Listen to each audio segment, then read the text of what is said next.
And then we got Mr. Mike Williams, the next wide receiver addition. I got two more wide receivers for you, one tight end, and then we will wrap up with some D streamers and a quick cut list on all your questions after that. Mike Williams, 21% rostered right now. Starting to ramp it up, though.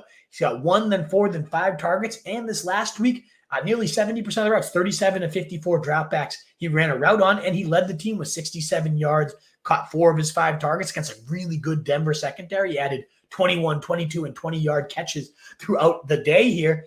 Really, really looking solid. Like, it's the Mike Williams that we know and love, the guy that has been a top 10 wide receiver in the past, both for fantasy and even like real-life-wise stats. He's had some huge seasons for stretches of those years before he gets hurt. And that's the rub with him. It could probably burn out as fast as you start to trust it.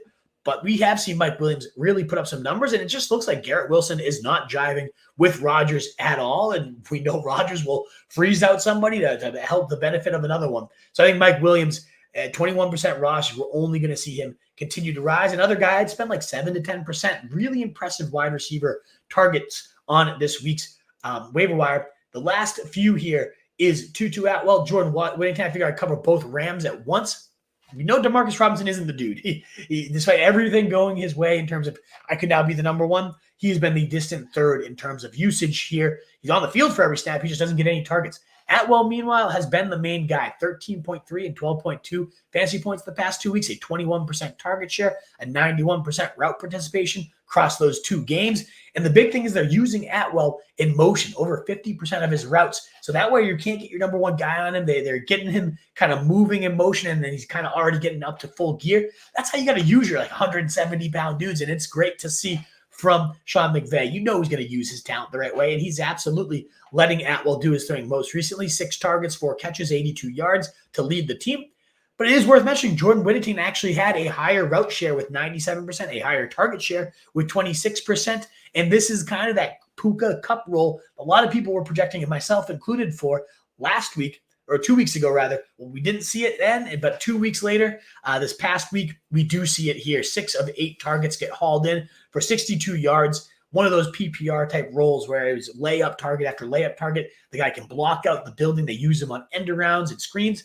I'm a really big fan of Whittington now. We had a great matchup coming in this week, and then ultimately they have the bye week in week 6. So it might be 1-week rentals for both Tutu, Atwell, and Whittington, which is why I compare to some of these other guys. I'm not going to go up to 10%, maybe 2, 3, 5. Maybe you don't have to put anything on them. Maybe you just kind of toss in your waiver and see if you get them. But I do think both these guys will be nice streams here in this coming week. The guy that does maybe have a little more long-term juice, and the last wide receiver we'll cover here is Trey Tucker, 9% rostered right now. To me, it seems like a matter of when, not if, that Adams is going to get dealt. This hammy thing feels really flukish. It seems like I don't want to play for the Raiders, so I'm going to have a hamstring injury until I get traded.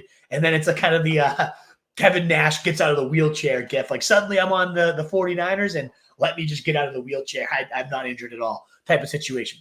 Nonetheless, it does seem like Trey Tucker is going to become a full-time player moving forward. And so far this year in a full-time role, you look at week 3, 88% of the routes, 81% of snaps, 9 targets, 7 catches, 96 and a touchdown, 22.6 fantasy points. And then the next week, 6 targets, 5 catches, 41 yards and a rushing touchdown, 15.4 fantasy points. And so he's been really solid, top 25 in back-to-back weeks, wide receiver 8 even in that week 3 blow-up game. I know he's tiny, 5'9", 187 pounds, a little thick though for that shorter stature here. 4.40, 92nd percentile though, burning deep speed, and just a baller. One of those guys that when he gets out there, he always seems to show up. Antonio Pierce loves him, raves about him. I'm a big fan too, and they do get the ball in his hands in very creative ways. So I do think Trey Tucker worth a solid 5 to 8% if he is out there in your league.